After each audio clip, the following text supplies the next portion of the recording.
brown-eyed actress singing blue-eyed. Hey, I'm Stephen Kellogg, and I am a rock and roll musician who's been on the road for about 13 years now.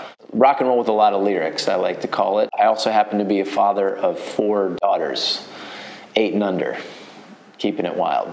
Well, the thing about being a dad and a traveling musician is that, like a lot of people, you know, you're not home as much as you'd like to be, and you're not physically there for your kids. That's taken a lot of getting used to and a lot of sorting through and making your peace with it, because it's how you make a living, it's how you take care of them. But like so many dads, they come to me and they're like, why do you have to leave? Why do you have to work? And it used to undo me. For years, I just, I was so upset and felt so guilty. But I think you do have to make your peace with it, because you're also setting an example for what it is that for showing your kids what you hope they'll do. Follow your dreams. Follow your calling. Don't not do it just because it's hard, And I hope anyway that does my children in good stead, and I've worked out a lot of little ways along the way to survive it and feel at peace with it. One thing I do to stay connected to my kids is when I'm away, almost every city I get postcards. And I send them these postcards, and sort of the running joke with my wife is that when they're in therapy, when they're older, they'll at least have this shoebox full of proof that I was trying, But it has me writing to them a lot. It's a constant flow of something coming in so they know they're being thought of. That's one thing we do. Obviously, Skype and stuff like that has kind of changed things, because you can hang in the room with them for a little bit at night or read them a story, something like that. And then from my point of view, like, I fly home every chance I get, even if it's just for a day, just to be with them. And that's hard. It's hard to leave again. And sometimes it kills your pocketbook. But the money, I just don't think I'm going to be thinking about the money when I'm at the end of my life, but I will be thinking about how much, was I able to be with them. The things they do for me, it just depends on what day I catch them. Sometimes I come home and there's "welcome home, Daddy," and everything. Occasionally I call up and my wife's like, "Daddy's on the phone," and I hear them all groaning in the background, and I'm like, oh my God, they've completely forgotten me here. But, they're kids, and sometimes they're in the middle of a game, and it's just like they don't want to be interrupted. And I suppose that's good that they're not sitting around lamenting my absence, much as I want to be well thought of or whatever, so.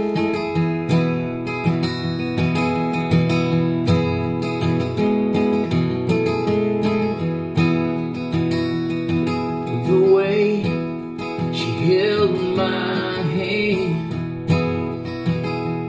and then gave me a faint little smile, like she knew that I might be gone for a while.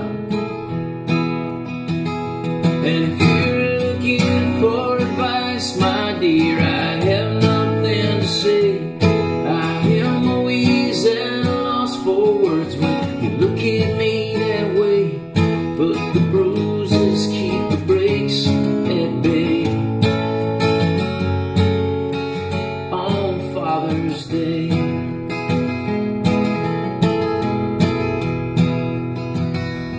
and the flowers, they did bloom on the day that you were born. But they're like diamonds glittering all across all my shores. And if you're looking for advice, my dear, I have nothing to say. I am always at a loss for words when you look at me that way. But the bruises keep the breaks at bay. On Father's Day,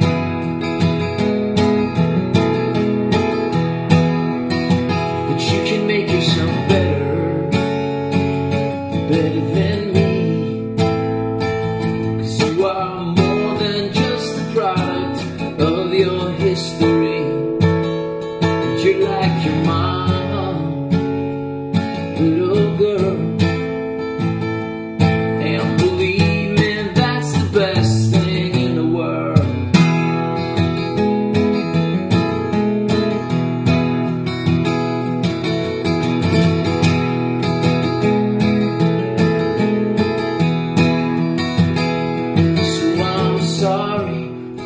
things that get messed up, and there'll be places that you may not get enough, and some memories you wish you never had. But what won't kill you makes you stronger, and you just tell them you got that from your dad.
Father's Day is a song I wrote about my kids.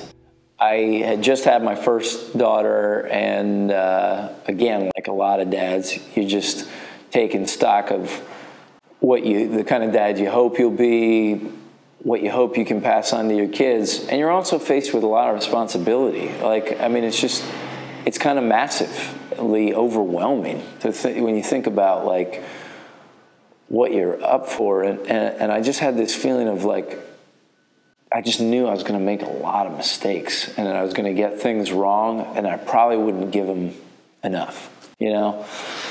And then I've been on the road so long, I get moved just thinking about it. But so that's where Father's Day came from, was just like, I just thought, well, maybe if I can write this down in a tune, I can at least let them know, like, you know, that I love them and I'm making an effort, and I want the best for them, and I'll do my best, and someday, many moons from now, maybe they'll understand that I was trying 100%, you know. I mean, performing the songs, you know, when I'm away from them, I'm fortunate in that I have some sort of outlet for that.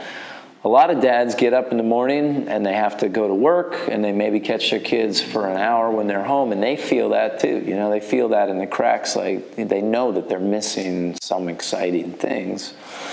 And they don't have an outlet for it. And we've all had that annoying friend who talks too much about their kids, you know. I think I'm probably that guy to some people, you know.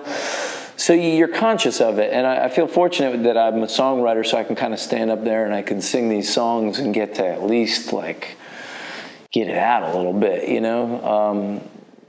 Because it's an obsession, you know. I mean, you just you know, it's on your mind. So mainly I just feel grateful that I get to sing about it and feel that, and the audience, I think, can receive that or not, but usually they do, you know, that they get the vibe of what you're feeling inside, you know.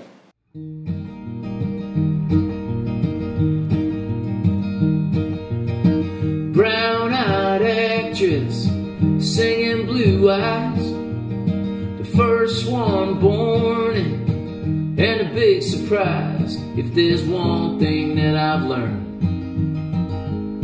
it's that you gotta tell the truth. 'Cause when you're lying, it's so easy to see through. Now some folks might tell you that you just don't have it. Well, I've heard it all before, and I don't know what it is. Every dog that comes along is gonna have his day, but you can't worry about the things that people say. And I watch you grow, watch you grow, watch you grow. You should know, you should know, you should know. When I go, when I go, when I go, that you will always have your family.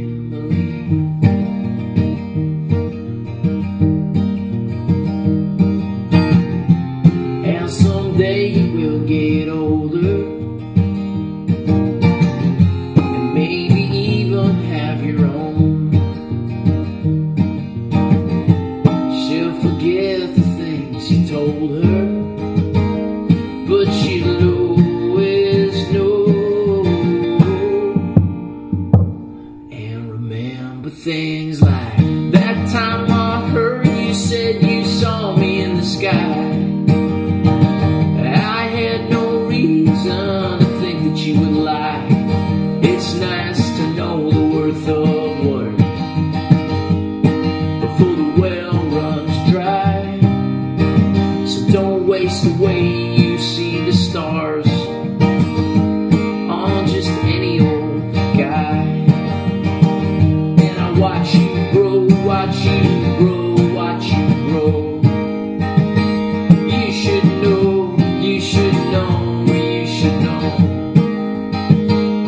When I go, when I go, when I go, that the highlight of my life was to watch you grow. And then I watch you grow, I watch you grow, I watch you grow. You should know, honey, honey, know. When I go, when I go, when I go, you will always have your family. You will always have your family. Last one, you will always have your family.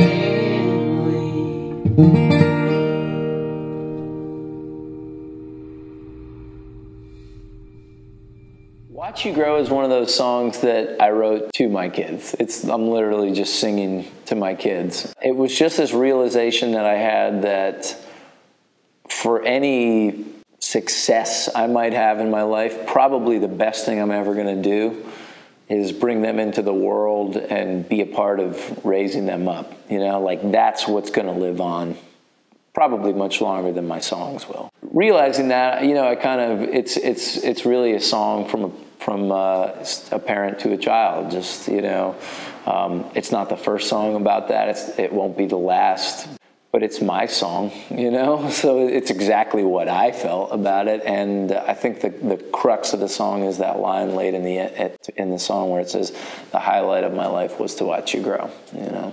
I do play the songs a lot at home, you know, and especially the songs to them. You know, there's a song for each of my daughters: Sweet Sophia, and Oh Adeline, Noel, Noel, and most recently Greta Girl. And so I have those, and they do request. The kids will request them when we're hanging out. Like, all right, and you can't play one and not play all four, you know. And Watch You Grow kind of fits in with that batch, like, oh, now let's hear that one, you know? So they get that these songs were letters to them. When I play them live, I mean, I'm not interested in alienating everybody and saying, come pay for a concert ticket to hear me just do this. But there's something about that resonates, I think, on a wider scale, that you're singing about love, you know? That's all it really is about. And so even if you don't, you know, it's just like you can understand how it feels to watch someone grow. It doesn't have to be your own kid, or to watch your puppy grow. You know, whatever it is, it's just this sounds real rock and roll right now as I'm talking. I'm like, puppies and children and babies. But hey, this is the Dad Collective, you know, we're allowed to talk like this. So when I'm singing it to strangers, it never feels like, I don't feel like, you know, I don't feel like oh, this is total dad rock. It just feels like, you know, good bouncy music, you know. As I've gone on as an artist, because I started this and I wasn't even married when I signed my first record deal. So my history, you know, it's changed a lot as I've sort of grown into this role of dad and husband, and, you know. But I will say that I feel like I found my voice much more in the later years. These things moved me in a way that in the beginning I was writing songs. I knew I liked writing songs, but I didn't really know what I was writing songs for. I was writing songs so that people would dig me and to make money so I could pay my bills, you know? But now I do feel like I have something I'm really passionate about, and so it's fused together and made the second half of my career more interesting. It's like, you know, like it's a worldview. It's like a way of being. So I try not to shy away from it, you know. I had this grand vision at the beginning of my career that I wouldn't talk about my kids and I would protect them, and like I wouldn't make a big deal of it. And that is like, I could not be further from that, and I don't think anybody comes out of my concert without knowing, like, that guy's a family man. So it doesn't work for everybody. Some people are like, you know, it's not what they want to do when they go out to a rock concert. But for other people being unapologetically that way, I think it works, you know. Bruises keep the breaks at bay on Father's Day.